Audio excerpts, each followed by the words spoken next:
सैनिक भाई नमस्कार भाई, मैं आपका भाई कपिल भोजी। आज फिर आप मेरे को गाड़ी में देख रहे होगे। तो मेरी इतनी ड्यूटी थी जंतर मंतर के ऊपर जो मैंने निभा दी बहुत ही शांतिपूर्वक और संविधान के दायरे में। अब अगली ड्यूटी जो मेरी है वो है भाई लोगों से मिलना, पूरे सैनिकों से मिलना, उनके घरों में जाना। आज जंतर मंतर के ऊपर 23वां दिन है और आंदोलन बहुत ही शांतिपूर्वक चल रहा है। आपके पास में बहुत सारी न्यूज आती होंगी, गर्म पानी डाल दिया, पुलिस ने लाठी चार्ज कर दिया, ये कर दिया। नहीं, प्रशासन आप लोगों के सहयोग में, जो पुलिस वाले भाई हैं वो हमारे परिवार से, हमारे भाई हैं, हमारे काका ताऊ बाप हैं। हम उनका पूरा पूरा सहयोग, हम शांतिपूर्वक। बहुत बड़ी बात लेके आऊंगा मैं आप लोगों को, आप रुके रहना। 3 अप्रैल भाई यह चीज याद रख लेना, अगर आपको अपनी मांगे मंगवानी है तो 3 अप्रैल मुट्ठी बीच लो। देखो ये खुली उंगलियां हैं, इनको ऐसे कर लो। ये होगी एकता, और ये एकता होगी 3 अप्रैल को कश्मीर से लेकर कन्याकुमारी तक, मणिपुर से लेकर राजस्थान तक। 3 अप्रैल को सभी जिलों के अंदर तीनों सेनाओं के भूतपूर्व सैनिक एक जगह इकट्ठे होकर रोड मार्च निकालते हुए 140 करोड़ देशवासियों को दिखाते हुए माननीय कलेक्टर को माननीय राष्ट्रपति के नाम पत्र देंगे, मांग पत्र देंगे, जो जवानों की जायज हकों के लिए मांग है।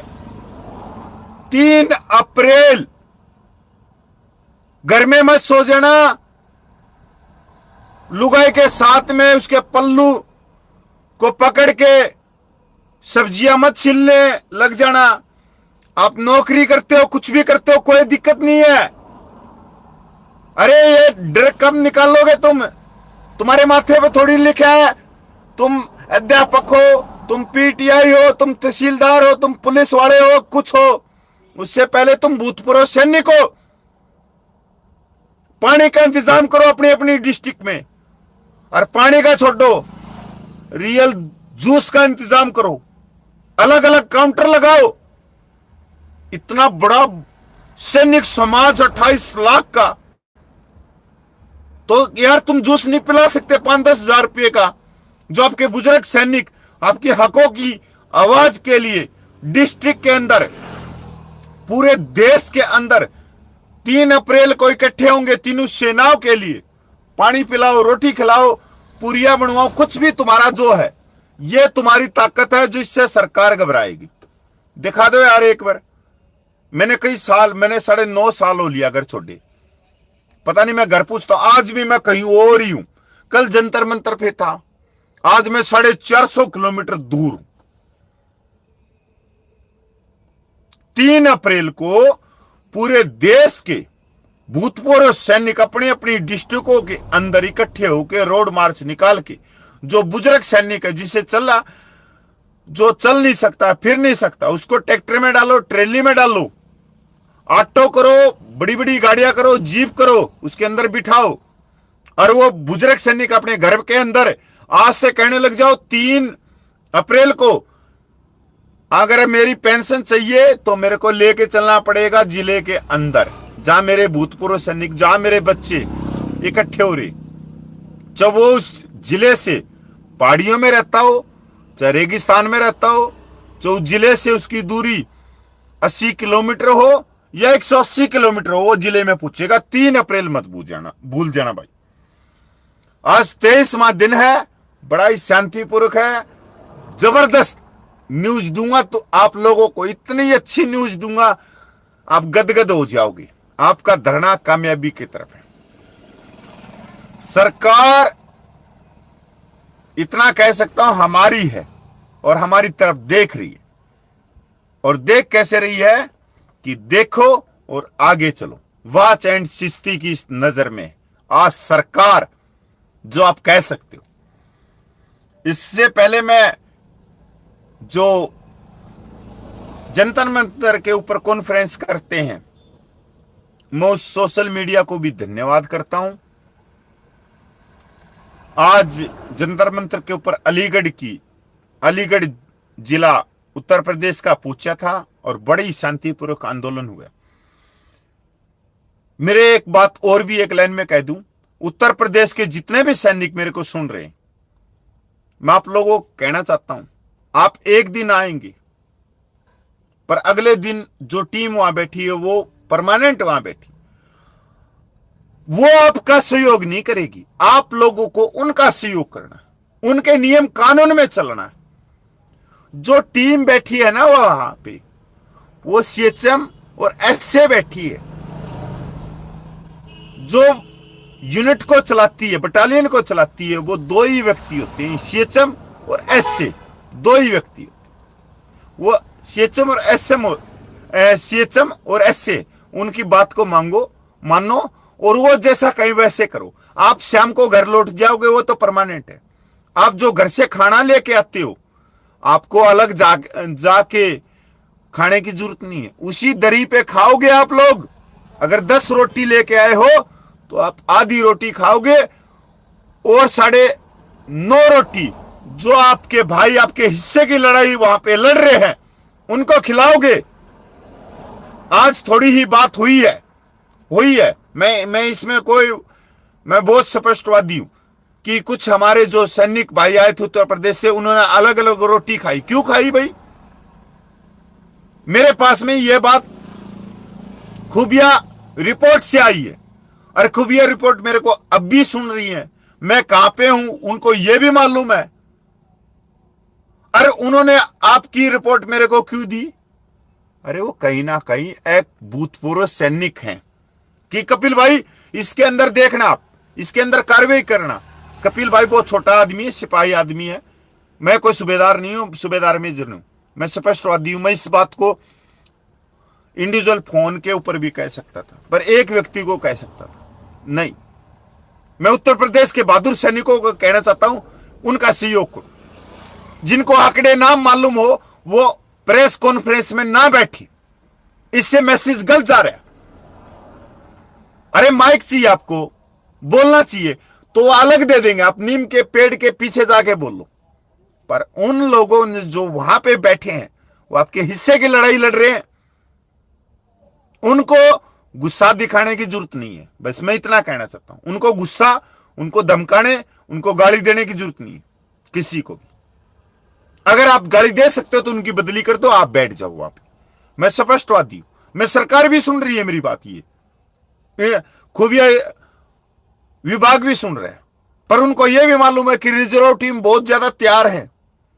एक बार कॉल होगी तो बहुत बड़ी भूतपूर्व सैनिकों की संख्या दिल्ली में।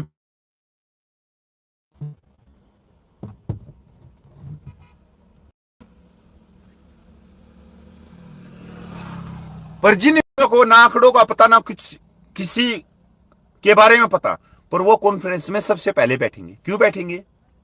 उनको ज्ञान की कब्जी। भाई थोड़े दिन रुक जाओ, बहुत लंबा आंदोलन चलना है। 2024 में 3rd 1 रैंक ऑन पेंशन आ रही, 8 पे कमीशन आ रहा है। अरे भाई वहां तक चलने दो इसको। जब हम नहीं थक रहे तो तुम क्यों थक रहे हो? एक दिन आ रहे हो ना, एक दिन आके उन भाई जो बैठे ना पिछले 23 दिन से, उनसे पूछो कि हमने क्या। अरे आप उनका सहयोग करने के लिए जा रहे हो, अपनी चलाने के लिए नहीं जा रहे। आप तो चले जाओगे 4 घंटे में, अगले दिन वो क्या करेंगे यार? अगर अगले दिन तुम रह सकते हो तो चलाओ, अपनी खुला मैदान है, जितना दो उतना दौड़ो। सैनिक भाइयों, ज्यादा ज्यादा वीडियो को शेयर करना। ये आप लोगों के अलावा मेरा कोई भी नहीं रहा। मैं अपना घर छोड़ के मैं भी 450 किलोमीटर दूर बैठे हूं। सरकार की एक एक नजर है, मैं ये नहीं बता सकता कि मैं कहां पे हूं, पर सरकार को और खुफिया विभाग को ये मालूम है कि मैं कहां पे हूं। पर रिटायर्ड लाभी को नहीं बताना चाहता। रिटायर्ड लाभी, आप ये मत सोचना कि वो नॉर्मल है, नॉर्मल नहीं है, वो कुछ भी कर सकती है। आपका भाई आपके साथ में है, कुछ भी हो, गोदी संस्थाओं ने खेल दिया खेल। जो गोदी संस्थाएं हैं, आपने सुना होगा, गोदी मीडिया, गोदी व्यक्तिगत। अब की बार तीसरी बार नहीं भाई, तीसरी नहीं, चौथी बार किसान आंदोलन हुआ था, उसमें आया था गोदी किसान संगठन। ये चौथी बार आया है जो सैनिकों का आंदोलन चल रहा है। इसमें आई है गोदी सैनिक संस्थाएं। सरकार पॉजिटिव है, सरकार के पास में आपकी बात चली गई, बिल्कुल चली गई, ये कोई दो राय नहीं है। सरकार कागज को देख रही है और वापिस रख रही है, कागज को देख रही है, वापिस रख रही है, कागज को देख रही है कि यह भेदभाव हुआ कैसे और वापिस रख। सरकार बिल्कुल आपके पॉजिटिव में। सरकार को न तो गाली देनी, ना कुछ और करना, कुछ भी नहीं करना, पर सरकार के सामने खड़े होना है, आंखें मिला के, ऐसे चौड़ी करके आंखें ऐसे पाड़ के खड़ा होना है कि सरकार की धड़कनें तेज हो जाए कि ये हुआ कैसे गलती। 2014 में भी वोट दी, 2019 में भी वोट दी और 2024 में भी देंगे वोट, पर ये भेदभाव खत्म कर दो। 97% हम हैं, 140 सीटों को प्रभावित कर सकते हैं। सरकार पॉजिटिव है हमारे लिए, हमारे हक में है सरकार। सरकार देख रही है, देखो और आगे चलो की स्थिति में, इस आगे चलो की स्थिति में हमने आगे लेके चलना है इसको। एक दिन में कोई झुका नहीं सकता सरकार को। ये जो गोदी संस्थाएं आई है ना, ये आई है टिकटों के लिए, मैं राजनीतिक बन जाऊं, मैं ये बन जाऊं, वो बन जाऊं। हमारे सबका सैनिक संघर्ष कमेटी के सूबेदार एसपी सूबेदार सुखविंदर पाल जी का आपने वीडियो देख लिया होगा या नहीं देख लिया होगा, बिल्कुल साफ स्पष्ट। एक गलती करी है जिंदगी में कपिल फौजी ने, जिसका आज भी मैं ये सोचता हूं पाप का भागीदार हूं। जिस संस्था ने आपके आंदोलन को, आपकी जायज मांगों को कुचलने का प्रयोग किया गया, और प्रयोग किया नहीं गया, प्रयोग हो गया 12 मार्च को, उसी संस्था की एक दिल्ली के अंदर 2018 में, पता नहीं 17 में, इंडिया प्रेस क्लब में मीटिंग हुई थी। इंडिया प्रेस क्लब में मीटिंग हुई थी और सबका सैनिक संघर्ष कमेटी में भाई मेरी सम्मान करती। मैंने यह कहा कि नहीं, जवानों की मांगों के लिए यह प्रेस क्लब हो रही है, आप अपना नुमाइंदा भेजो प्रेस क्लब में। उन्होंने मेरे को समझाने की कोशिश नहीं की, क्योंकि मेरे को जुनून सवार था। अगर वो मेरे को समझाते तो मैं उनसे कट जाता, सबका सैनिक संघर्ष कमेटी पंजाब से मैं दूसरा रास्ता। उन्होंने अपना नुमाइंदा भेजा। कौन भेजा? सूबेदार मेजर एसपी गोसल साहब, सरदार जी भेजे।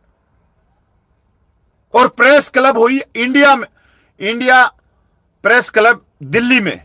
और वहां पे क्या गया एक बंदे ने कि स्टैम्प मार के दो लेटर हेड पे कि आप पूरे देश का प्रधान, पूर्व सैनिकों का प्रधान मेरे को मानती हो।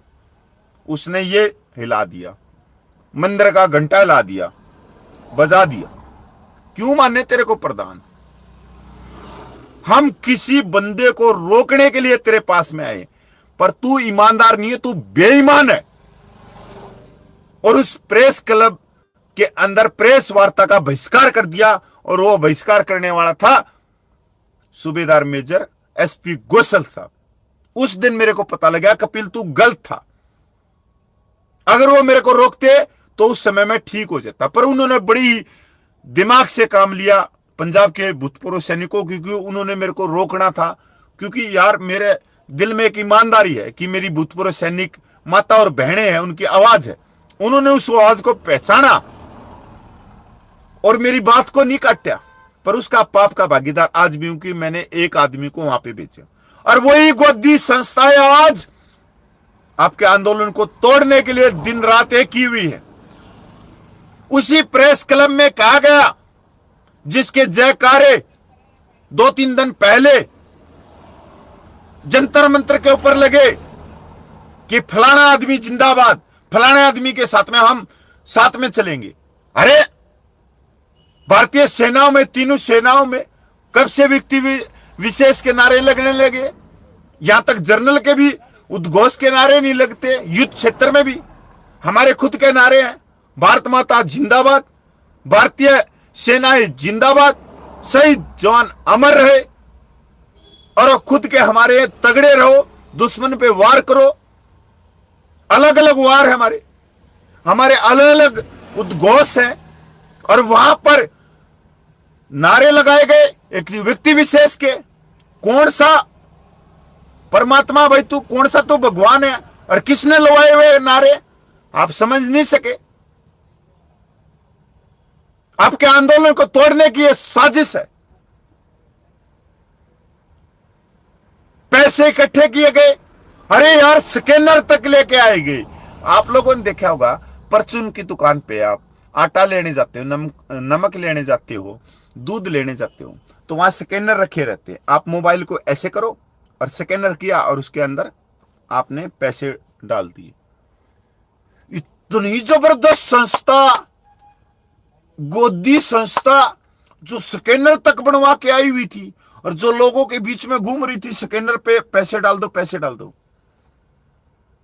10 साल से यही काम कर रही। इनकी हाथ में कितनी रेखाएं हैं, मैं 5 साल पहले पता लगा था, जब मैंने एसपी गोसल साहब को इनके पास में भेजा। उसके बाद में हिमाचल में मैंने दूसरी मीटिंग करवाई। कोई बात नहीं, इकट्ठे हो जाते हैं, इकट्ठे हो जाते हैं। हमारी 75 सालों में हमारी आवाज को दबाया गया। मैंने बहुत कोशिश की, पर मैं गलत था उस समय। आज पता लगा कि उस समय मैं गलत था। वो संस्थाएं नहीं है, वो गोदी संस्थाएं हैं। इसलिए मैं नहीं पाप का भागीदार बन सकता, मैं नहीं उस मंच पे चढ़ सकता जिस मंच के ऊपर राजनीतिक व्यक्तियों ने भाषण दिया। राजनीतिक से मैं विरोध नहीं करता, मैं नहीं करता भाई। मेरे को आज जेल में डाल दो, सबसे ज्यादा इस देश के अंदर कोई टारगेट होगा वो कपिल फौजी होगा। कि कपिल फौजी के ऊपर ट्रक चढ़ा दो, कपिल फौजी को जहर दे दो, सब कुछ दे दो, एक पहला बंदा होऊंगा मैं टारगेट हूं। उसके बाद में सबका सैनिक संघर्ष कमेटी, ना मैं उसका प्रधान बनता ना मैं कुछ और बनता। अगर मैं प्रधान बनूंगा उसका तो मैं काम नहीं करूंगा, मैं आराम से बैठ के दूसरों से काम करूंगा। पर मेरे में लालसा कि मैं काम करूं, इसलिए मैं प्रधान नहीं बनता। नहीं मैं उसके किसी भी कमेटी के अंदर मैन भूमिका में हूं। मैं खाना खिलाने में इसमें रहता हूं। मैं बहुत ही प्यारा इंसान हूं। मेरे पास में समय नहीं होगा, कोई मेरा हाथ ही ऐसे पकड़ा, पर मैं खाना खिलाने में इतना जबरदस्त व्यक्ति हूं, पानी पिलाने में कि व्यक्ति से ये पूछ लूं कि सर चाय पी, मैं जबरदस्त व्यक्ति हूं। ये मेरे से बड़ा कोई व्यक्ति नहीं हो सकता जिसकी मैं जूठे गिलास उठा सकूं। मैं जबरदस्त व्यक्ति हूं मैं। और इस काम में मेरे से सैनिक समाज में छोड़ो भाई 28 लाख, मैं ये मानता हूं कि मैं पहले नंबर का इंसान और पहले नंबर का इंसान बनना चाहता हूं कि जिसके जूठे गिलास उठा सकूं। और किसके उठा रहा हूं? अपने बाप, ताऊ, काका, मेरे सैनिक समाज के, मेरे बुजुर्गों के गिलास उठा रहे। तो मेरे से बढ़ के ये काम कोई नहीं कर सकता। आप मेरे को इस फोन पे देखते होगे कि बहुत बड़ा इंसान है, बहुत बड़ा, घंटे का भी इंसान नहीं हूं यार। आप लोगों के बीच में बैठा रहता हूं, मैं नहीं हूं। मेरी मांगे चाहिए, मेरी भारतीय सेना विश्व की सबसे शक्तिशाली सेना चाहिए। आज मेरे पास में एक फोन आया, और किसका फोन आया ये सरकार भी कान खोल के सुन लो, और खुफिया विभाग भी कान खोल के सुन लो। फोन आया मेरे सैनिक भाई का, और कोई डर नहीं लग रहा कि वो सैनिक भाई कौन है, नाम नहीं लूंगा, उसकी नौकरी का सवाल। वो फोन आया एक सार्जेंट जो खुफिया विभाग में काम कर रहा है कि कपिल भाई तैयार रहना, काउंटर आने वाले हैं आपके ऊपर। मां जब आपका, आप बड़े भाई हो, पिता सम्मान हो, जब आपका हाथ मेरे ऊपर है तो काउंटर भी झेल जाएंगे। मां काउंटर बताओ। निबला ये कहें अभी आरोप लगने वाले आप लोगों पे फंडिंग आ रही है, आंदोलन चल कैसे रहा है जंतर मंतर में 22वें दिन विदेशों से फंडिंग आ रही है, आप आतंकवादी हो, आप ये हो वो हो, और यहां तक हिंदू मुस्लिम का भी खेल खेला जाएगा। ये बहुत बड़ा काउंटर है। मैं जब आप जैसे भाई हैं ऐसे काउंटरों को तो मैं झेल जाऊंगा। 20 फरवरी से पहले मैंने बोला था सबको, 20 फरवरी का धरने का 3 काउंटर आएंगे, 3 काउंटरों में मेरी मदद कर देना, और मेरी मदद नहीं अपनी आपकी मदद कर देना, अपनी माता और बहने की मदद कर देना जो सैनिक वीर नारियां हैं। मैं उस काउंटर को भी जेल जाऊंगा। 9.5 साल में 3 बार मेरे बैंक अकाउंटों की मेरे घर की तलाशी हुई है, 3 बार। और छोटी मोटी एजेंसी से नहीं, बहुत बड़ी एजेंसी से जो पत्थर लिख देते हैं किसके पास में फंडिंग आ रही है। और मैं ये कहता हूं मैं नंगा आदमी हूं, जो नंगा नहाएगा क्या निचोड़ेगा क्या, कुछ नहीं मिला। ये छोटी सी गाड़ी है, जेब के अंदर 700 रुपये होंगे, आधे रुपये तो मेरे इस सैनिक समाज में लग जाते। ना मेरा कोई अकाउंट नंबर जानता, ना कोई सबका सैनिक संघर्ष कमेटी का कोई अकाउंट नंबर जानता। मैं सलाम करता हूं मेरे भाई को जिसने ये कहा। सैनिक भाइयों, आपका आंदोलन सही गति में चल रहा है। अगर आपको आपके हकों को यह बोल दिया जाता है कि फंडिंग हो रही है, तो आप सही दिशा में, आप जीतोगे। बस इस चीज से मत चूक जाना। कोई भी काउंटर आए आप उसको एक दिन देखना, तीसरे दिन बिल्कुल बादल छट जाएंगे कि यार ये काउंटर गलत था। बस इतना साथ दे देना। अगर इतना साथ नहीं दे सकोगे तो हम और 150 साल पीछे जाएंगे। मैं खुफिया यार मेरी वीडियो है, लाइव वीडियो चल रहा हूं, सरकार देख रही है, खुफिया विभाग देख रहा है। देख लो ना मेरे अकाउंट क्या है, मेरे अकाउंट में फॉर्च्यूनर गाड़ियों में चल रहा हूं, हेलीकॉप्टर ले ली हूं। अरे मैं कुछ नहीं हूं, देख लो। जब मैं नहीं डर रहा तो आप ऐसे आरोप जब मेरे पे लगेंगे, सबका कमेटी पे लगेंगे, तो घबराने की जरूरत नहीं। आप ये मत सोच लेना कि इनके पास में करोड़ों अरबों रुपया है, हेलीकॉप्टर में चलने, कुछ नहीं चल रहा। बाबा जी का घंटा, मंदिर का घंटा, गलत मत लेना इसको। बाबा जी का भी घंटा होता है। हमारे बहुत सारे मंदिर हैं जिनका नाम है बाबा जी का घंटा, जो ट्राली बजाते हैं हम, पीतल वाली जो घंटा होते हैं उनको। सैनिक भाइयों, बिल्कुल सही दिशा में चल रहा है आंदोलन, बिल्कुल सही आंदोलन। बस पकड़ के रखना।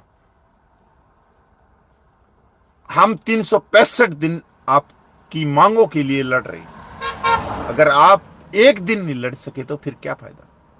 आप सोमवार को आओ जंतर मंतर पे, नहीं समय लगे तो बुधवार को आओ, 2 घंटे के लिए आओ। नहीं समय लगता तो शनिवार को आओ, और शनिवार को भी नहीं आ सको तो रविवार का और खाना बनवा के लेके आओ, पर अकेले बैठ के नहीं खाओगे। आज 23वें दिन जो कह रहे फंडिंग आ रही है, आज 200 रुपये आए, 200 रुपये जंतर मंतर पे, 200 रुपये 3000 रुपये की तो 3 से 4,000 रुपये की तो चाय लग जाती है। 200 रुपये आए, 200 रुपये कैसे आंदोलन चलेगा भाई। अगर इसका मतलब हम मांगते नहीं तो आप दोगे ही नहीं। 200 रुपये आए हैं, और कल की मैं बता दूं 11,000 रुपये। 25 व्यक्ति, 15 से 25 व्यक्ति परमानेंट रहते हैं। उनका खाने का भी प्रबंध हमने करना पड़ेगा, उनका रहने का भी। चाहे वो कुछ भी खाओ, पनीर खाओ, चाहे घी के अंदर रोटी खाओ, जो भी खाओ वो खाना है। वो आपके हिस्से की लड़ाई लड़ रही। अगर कोई यह कहता है कि वो सूखी रोटी खाए, क्यों खाए वो सूखी रोटी? मैं देता हूं 5,000 रुपये, आप आके खाओ वहां पे, मैं देता हूं 5,000।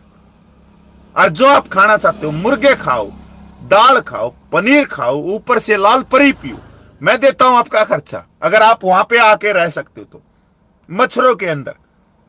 ऐसा मत करो यार भाई, 200 रुपया आए आज यार, कैसे काम चलेगा ऐसे तो। दूसरी जगह अकाउंट नंबर छोड़े जा रहे हमारे आंदोलन के लिए कि 20 फरवरी से जो गोदी संस्थाएं हैं, 20 फरवरी से आंदोलन चल रहा है, हमारे अकाउंट में रुपया डालो रुपया डालो। वहां आप गूगल पे कर रहे हो, ये कर रहे हो, वो कर रहे हो। हम क्यों नहीं अकाउंट नंबर जारी कर रहे, और ना ही हमारे पास में अकाउंट नंबर है कि जंतर मंतर पे जो आएगा वो जागरूक होगा, और जागरूक होगा तो वो अपने गांव में जाएगा, कहीं ना कहीं CSD CSH में जाएगा, और पांच भूतपूर्व सैनिकों को और जगाएगा। हमारी भी तो छाती देख लो यार। आज भी मैं अपने पैसों से कहीं और गया हूं, पर ऐसा मत करो कि वहां 200 रुपये आ रहे। 200 रुपये से यार नहीं चलेगा। 200 रुपये था भाई, मैं ये आंदोलन है, ये आपका है, और 2024 जुलाई 2024 आने वाली है। थर्ड 1 रैंक 1 पेंशन भी आने वाली है, और 8 पे कमीशन भी आने वाला। चलने दो यार, आप अपने परिवार के साथ में खुशियां मना रहे हो, सब कुछ मना रहे हो, और वहां आपकी हिस्से की लड़ाई आपके बुजुर्ग लड़ रहे, और वो बुजुर्ग कमजोर नहीं है। कदे कोई ये सोच रहे हो आपके घर में साइकिल नहीं होगी, जो बुजुर्ग आपके हिस्से की लड़ाई लड़ रहे हैं ना, उनके घर पे फॉर्च्यूनर गाड़ियां हैं, बड़ी बड़ी कोठियां हैं। कदे किसी के मैल रह जाए दिमाग के अंदर, ये निकाल देना। फॉर्च्यूनर गाड़ियां उनके घर में खड़ी हैं, पर यहां पे दर्द है ना, वही वहां सो रहा है जंतर मंतर। काम सबको है, कहीं ये सोच रहे हो भैंस सबकी ब्यारी है, शादी ब्याह सबके घर पे है, लड़कियां सबके घर पे आ रही हैं, उनके घर में भी आ रही हैं जो आपके हिस्से की लड़ाई लड़ रही है। मैं बस इतना ही कहना चाहता हूं कि उनके हिस्से के ऊपर जब भी जाओ आप 150 रुपया दे के आओ। मांगेंगे नहीं, तन चाहिए मन चाहिए। आरोप लगेंगे 1000, वो काउंटर करोगे आप। हम खुली छाती लेके बैठे, हमारे अकाउंट चेक करो, सब कुछ चेक करो। कुछ नहीं है, बाबा जी का ठल्लू है हमारे पास, हमारे अकाउंट में कुछ नहीं है, कुछ भी नहीं है। किसी में 5500 रुपये मिलेंगे, किसी में 3200 रुपये मिलेंगे, और किसी में माइनस मिलेंगे कि जो भारत सरकार की गाइडलाइन है कि इस अकाउंट में 2000 रुपया तो चाहिए चाहिए, और उसमें मिलेंगे 157 रुपया। अगर आरोप लग रहे हैं, फंडिंग हो रही है, तो आप सही दिशा में जा रहे हैं। और ये आरोप लगेंगे गोदी संस्था और रिटायर्ड ऑफिसर की संस्थाओं की। आज मीटिंग हुई है, आज मीटिंग हुई है कि सबका को टारगेट कर दो, और सबसे पहले कपिल को टारगेट कर दो। तो कपिल खुला है, टारगेट करो, कोई दिक्कत नहीं है, क्योंकि कुछ है ही नहीं मेरे पास में, और 2-4 दिन में सारी साफ हो जाती है। जब 4-4 बार मेरे अकाउंट चेक किए गए हैं, और वो भी छोटी मोटी एजेंसी से नहीं, बहुत बड़ी एजेंसी से, और इतने केस भुगत रहा हूं मैं।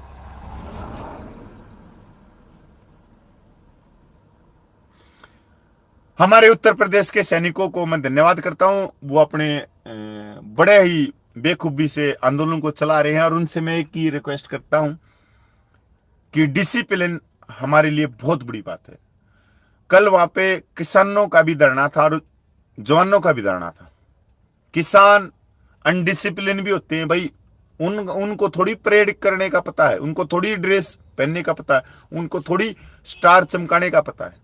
पर इतने शांति से बैठे किसान, आराम से बैठ गए, धूप में बैठ गए, ना उन्होंने कुर्सी की मांग करी, ना वो जंतर मंतर पे कहो कि हमारे को खाना खिलाओ। अरे ना तो आप खिलाओ उनको, जो आपकी हिस्से की लड़ाई लड़ रहे हैं, वो कहां से खिला देंगे?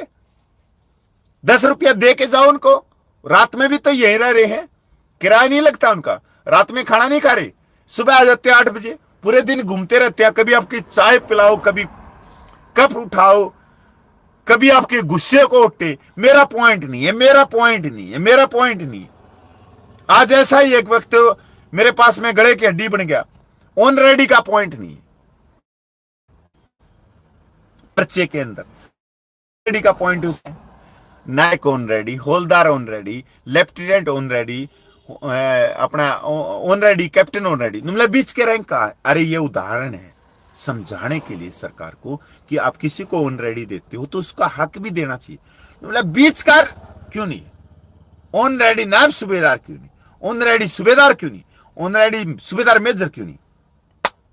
भाई भगवान कसम, अगर एक एक आदमी की बात मानने लग जाएं तो ये मांग पत्र पूरा नहीं हो। उनसे पूछ लो ना जिन्होंने मांग पत्र दिया 2 दिन पहले जंतर मंतर के ऊपर आंदोलन करके। 2.81 भी गायब है और प्रेमेचर भी गायब है।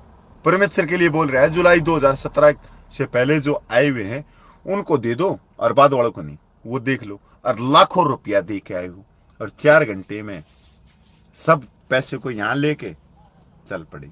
और दूसरी तरफ जो 23 दिन से धरना प्रदर्शन करने लग रहे, उनके पास में चाय पीने के पैसे नहीं।